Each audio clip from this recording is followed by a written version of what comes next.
சூப்பரான ஒரு மாங்காய் சம்மந்தி தாங்க. இதை எப்படி செய்கிறதுன்னு பார்க்கலாம் வாங்க, வீடியோக்குள்ளே போகலாம்.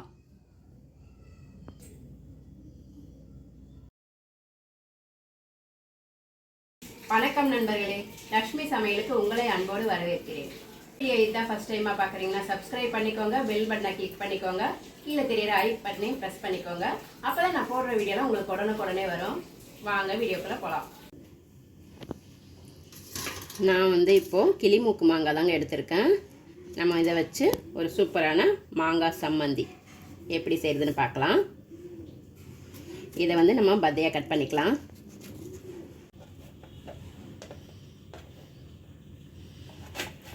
நம்ம இந்த மாதிரி பீசஸாக கட் பண்ணிக்கலாங்க. நம்ம எப்படியும் மிக்சியில் போட்டு அரைக்க போகிறது தான்.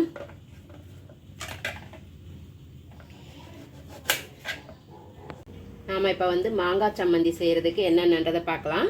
நான் அந்த மாங்காய் ஒரு அரை மாங்காய் இந்த மாதிரி பொடியாக கட் பண்ணி வச்சுருக்கேங்க. நான் ஒரு மாங்காய் போடலை, ஒரு மாங்காயில் பாதி போட்டிருக்கேன்.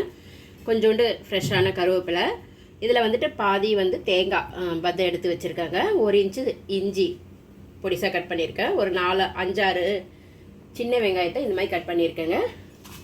காஞ்ச மிளகா பார்த்திங்கன்னா நம்ம ஒரு 5 காஞ்ச மிளகா வச்சுருக்கேன். நம்ம காரத்துக்கு ஏற்ற மாதிரி வச்சுக்கலாங்க. உங்களுக்கு அதிகமாக வேணும்னா இன்னும் கொஞ்சம் கூட சேர்த்து போட்டுக்கலாம்.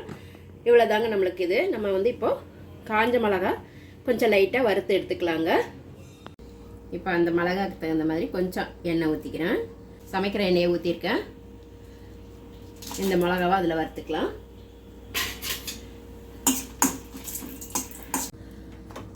மிளகாய் இந்த அளவுக்கு வறுத்தாச்சு. நம்ம இதை எடுத்துக்கலாம். ஒரு மிக்சி ஜாரில் தேங்காய் போட்டுக்கிறாங்க. அதிலே கொஞ்சம் கருவேப்பிலை போட்டுக்கலாம்.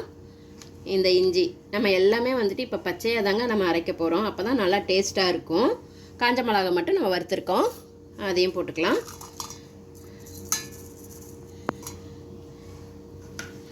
வெங்காயம் இது ஒரு திருப்பிட்ட பிறகு நம்ம மாங்காய் போட்டுக்கலாங்க. இதுக்கு தேவையான அளவு உப்பு போட்டுக்கிறேன். இது அப்படியே நம்ம திருப்பிட்டு வந்துடலாம்.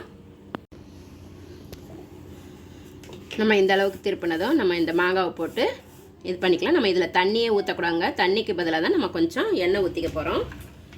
நான் சொன்ன மாதிரி தேங்காய் எண்ணெய் ஊற்றிக்கினா ரொம்ப நல்லாயிருக்கும்.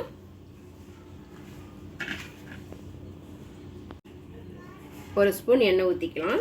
இதையும் அதே மாதிரி திருப்பிட்டு வந்துடலாம். நம்ம இதில் எதுவுமே தண்ணி சேர்க்காம தாங்க அரைக்கணும். அப்போ தான் நல்லாயிருக்கும். அதுக்கு பதில் தான் நம்ம ஆயில் விட்டுருக்கோம். பாருங்கள், அவ்வளோதான்.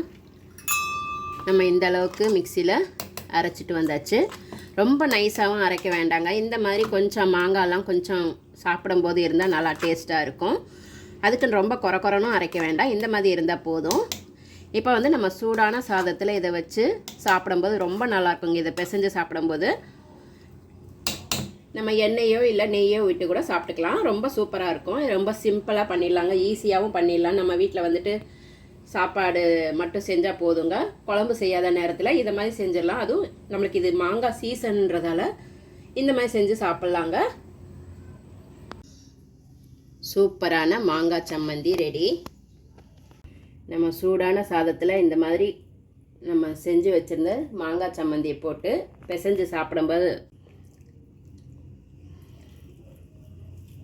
இந்த மாதிரி நம்ம வீட்டில் எந்த குழம்புமே செய்யலை, எந்த டிஷ்ஷுமே செய்யலைன்னும் போது இந்த மாதிரி ஒரு டிஷ் இருந்தால் போதுங்க. சூப்பராக இருக்கும். நம்மளுக்கு இந்த மாங்காய் சீசனில் நம்ம இந்த மாதிரி செஞ்சு சாப்பிட்லாம். பாருங்கள், சூப்பரான மாங்காய் சம்மந்தி டேஸ்ட்டு அல்டிமேட்டாக இருக்குங்க. நீங்களும் உங்கள் வீட்டில் ட்ரை பண்ணி பாருங்கள். எப்படி இருந்ததுன்னு கமெண்ட்டில் சொல்லுங்கள். நம்மளுக்கு டக்குன்னு நம்ம எங்கன்னா வெளியே போகணுன்னா கூட இந்த மாதிரி செஞ்சு சாப்பிட்டுட்டு போயிட்டே இருக்கலாம். நம்மளுக்கு வேலையும் ஈஸியாக முடியும். 5 நிமிஷத்தில் முடிஞ்சிடும் வேலை.